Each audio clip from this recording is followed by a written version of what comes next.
নরওয়ের উত্তরের কিছু অঞ্চলে মে থেকে আগস্ট পর্যন্ত সূর্য একটানা আকাশে থাকে, অর্থাৎ কয়েক মাস সূর্য একদমই অস্ত যায় না। এই প্রাকৃতিক ঘটনাকে বলা হয় মিডনাইট সান বা মধ্যরাতের সূর্য। এটি মূলত আর্কটিক সার্কেলের ভেতরে ঘটে, কারণ পৃথিবীর অক্ষ প্রায় 23.5 ডিগ্রি কাত হয়ে থাকার ফলে গ্রীষ্মকালে উত্তর মেরু সূর্যের দিকে ঝুঁকে থাকে। ফলে ওই অঞ্চলে সূর্য 24 ঘন্টা দৃশ্যমান থাকে এবং রাতের অন্ধকার নামে না। সবচেয়ে দীর্ঘ সময়ের মিডনাইট সান দেখা যায় নরওয়ের সোয়ালবার্ড দ্বীপপুঞ্জে। এখানে প্রায় 19 এপ্রিল থেকে 23 আগস্ট পর্যন্ত মোট 127 দিন সূর্য একটানা আকাশে থাকে।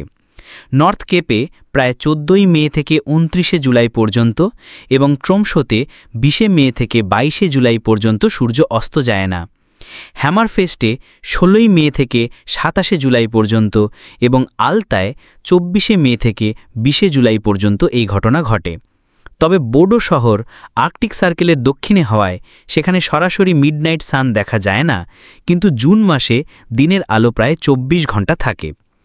মে থেকে আগস্ট পর্যন্ত এই সময়টায় স্থানীয়রা ও পর্যটকরা রাতের বেলাতেও নৌকা ভ্রমণ, হাইকিং, মাছ ধরা বা ফটোগ্রাফির মতো কাজ করতে পারেন, কারণ সূর্যের আলো সব সময় থাকে।